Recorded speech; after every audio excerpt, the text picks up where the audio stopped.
សម្រាប់បងប្អូនណាខ្លះដែលចូលចិត្តមុខម្ហូបមុខនេះបងប្អូនហើយបើនិយាយពីរសជាតិវិញណាគឺថាឆ្ងាញ់មែនតើខណៈឃើញនៃការធ្វើបែបនេះបងប្អូនប្រហែលជានឹកដល់ស៊ីមៀបវិញទេបងប្អូនគឺនំបញ្ចុកទឹកប្រហុកបងប្អូននឹងអរគ្នា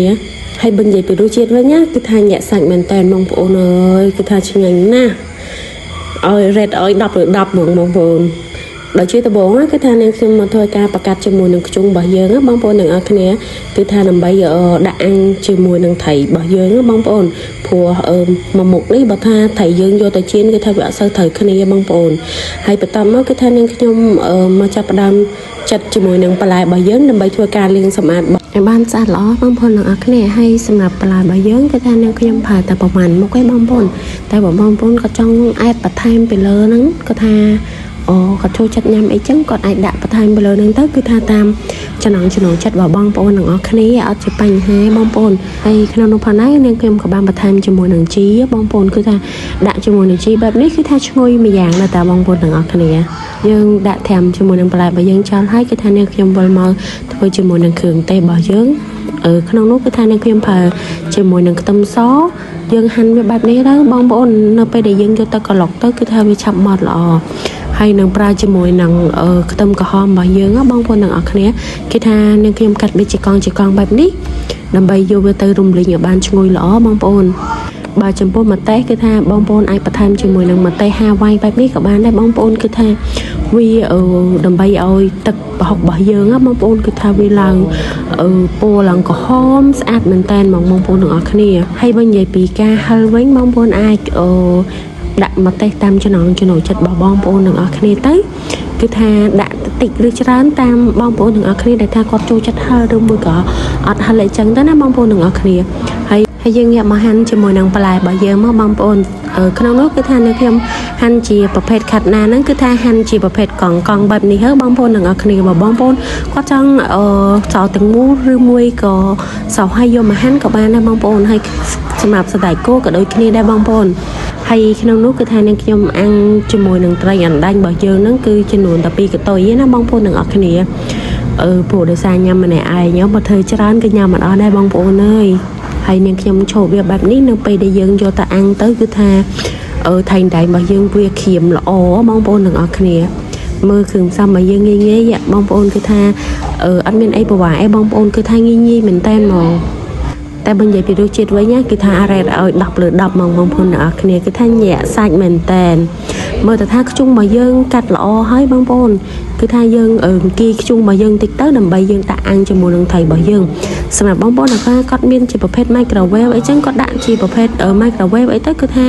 ស្រួលមួយយ៉ាងដែរបងប្អូនតែសម្រាប់នាងខ្ញុំនេះគឺថាប្រើជាប្រភេទចក្រានខ្ជុំបន្ទាប់ពីនាងខ្ញុំដាក់អាំងជាមួយនឹងត្រីរបស់យើងចោលហើយគឺថាយើងយកមក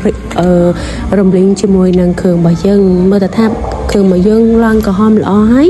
គឺថានាងខ្ញុំចាប់ផ្ដើមដាក់ជាមួយនឹងកំប៉ុងរបស់យើងដើម្បីយកទៅក្លុកបងប្អូនទាំងអស់គ្នាហើយក្នុងនោះផងដែរគឺថានាងខ្ញុំក៏បានបន្ថែមជាមួយនឹងទឹកបន្តិចផងដែរព្រោះដោយសារនៅពេលដែលយើងក្លុកស្ងួតទៅគឺថាវាក្លុកអត់ចេញទេបងប្អូនគឺមកយើងក្លុកមកល្អហើយយើងងាកមកដាក់រំលីងជាមួយនឹងស្ករត្នោតរបស់យើងបងប្អូនក្នុងនោះគឺថានាងខ្ញុំដាក់ជាមួយ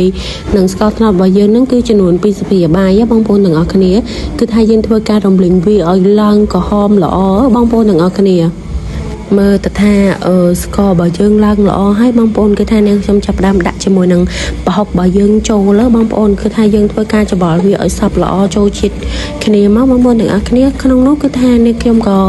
បានបន្ថែមជាមួយនឹងគ្រឿងផ្សំបន្តិចបន្តួចផងដែរដូចជាស្កសប៊ីចេងហើយនឹងប្រេងខ្យងបងប្អូនតែចំពោះស្ករសបងប្អូនអាចដាក់រៀងច្រើនតិចទៅព្រោះដោយសារប្រហុករបស់យើងគឺថាវាមានជាតិប្រៃបងប្អូនទាំងអស់គ្នាមើលតែគ្រឿងរបស់យើងឡើងជាងខំល្អហើយគឺថានាងខ្ញុំចាក់ជាមួយនឹងគ្រឿងដែលយើងក្លុកមុនហ្នឹងចូលមកបងប្អូនទាំងអស់គ្នាដើម្បីធ្វើការ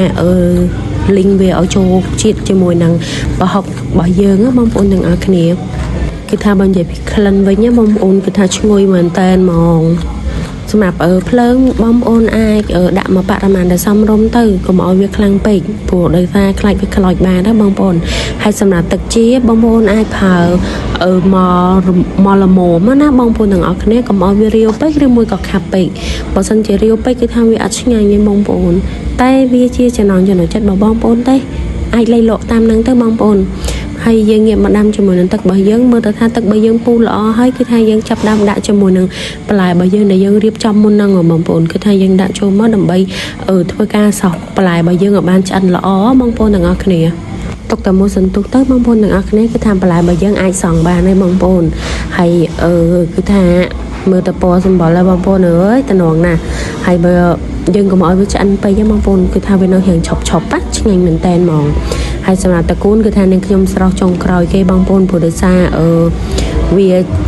จีประเภทจิงโปบางปนตระกูลมาเยอะนะไปเดี๋ยวยังสระtớiคือทาน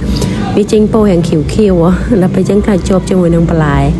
ให้ขนมนุ่มพันได้สำหรับนุ่มบุจกเกิดยังขยมโยมมาสระได้บางปนคือทานเอาไปเดี๋ยวสระแบบนี้ฮะ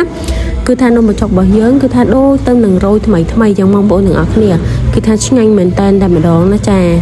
เมื่อแต่คือมาเยื่อหุ่ยหอลให้cái thay dươngจับดามเรียบดัดจมูกนางจานบะเยื่อเมาส์ให้กระดาษจมูกนางไทยอังบะเยื่อโจแบบนี้เมาส์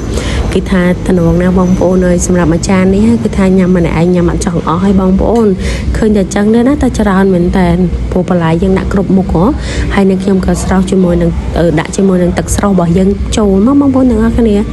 คือท่านnày po lần có hôm chọn chào hay tân ồn na mong pon hay bây giờ video chết bánh đinh gì chẳng mong pon cứ thay đây ở đọc là đọc mòn để cho nói ở video bạn em kim có thời gian là tìm mình chọn nét mong pon đừng ác né hay xung quanh mong pon đừng ác né chui cho chờ subscribe ở em kim mình nè mùi phong áo con cho mình play mong pon